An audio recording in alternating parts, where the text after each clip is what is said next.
On répartit ici un capital de grand N euros entre deux joueurs A et B. On donne petit a euros au joueur A et petit b euros au joueur B. Lors de chaque étape, grand A a une probabilité petit p de gagner et grand B une probabilité petit q égale 1 moins p. Quand A gagne, B lui donne 1 euro et inversement quand B gagne.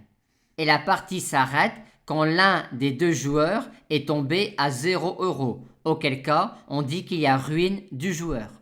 Et on nous demande de déterminer la probabilité de ruine de chaque joueur. Si on la connaît pour le joueur grand A, qui part initialement d'un capital de petit a euros et qui a une probabilité petit p de gagner à chaque étape, on connaîtra alors celle de ruine du joueur grand B. Il suffira de changer A en B et P en Q.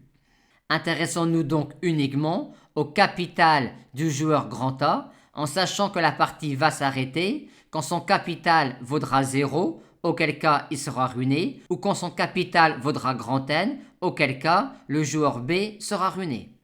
Initialement, grand A a petit a euros. À l'étape suivante, il aura a plus 1 euro avec une probabilité petit p et a moins 1 euro avec une probabilité q égale 1 moins p. Et ainsi de suite, et ainsi de suite. Aussi, quand on suit l'évolution du capital du joueur grand A, tout se passe comme si on étudiait la marche aléatoire sur une droite où on avait placé un joueur grand A en l'abscisse petit a. À chaque étape, le joueur grand A peut faire un pas de 1 vers la droite avec une probabilité petit p et de 1 vers la gauche avec une probabilité q égale 1 moins p. Et la marche s'arrête lorsque le joueur grand A arrive en 0 ou en grand N. Et on souhaite alors déterminer la probabilité quand on part de l'abscisse petit a d'arriver à l'abscisse 0. Et on va maintenant noter petit n, l'abscisse de départ.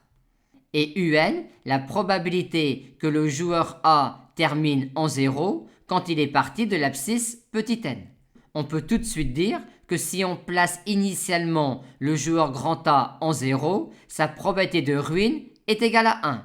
Et si on place initialement le joueur A en grand N, sa probabilité de ruine est nulle. Et pour déterminer un, on peut avoir une pensée récursive. Étant donné qu'à l'étape 1, le joueur A sera en n plus 1 avec une probabilité petit p et en n-1 avec une probabilité petit q. On a par conséquent, en vertu de la formule des probabilités totales, cette relation de récurrence-là sur les termes un. Les termes un sont donc les termes d'une suite récurrente linéaire d'ordre 2 dont l'équation caractéristique est celle-là, et dont 1 est racine évidente, par conséquent, l'autre racine est q sur p. K1, si p est différent de q, on a alors cette forme générale-là pour un, et en tenant compte des conditions initiales, on a finalement cette expression-là pour un. Et quand p est égal à q, il y a racine double. Dans ce cas-là, l'expression générale de un est celle-là, ce qui nous donne cela en tenant compte des conditions initiales.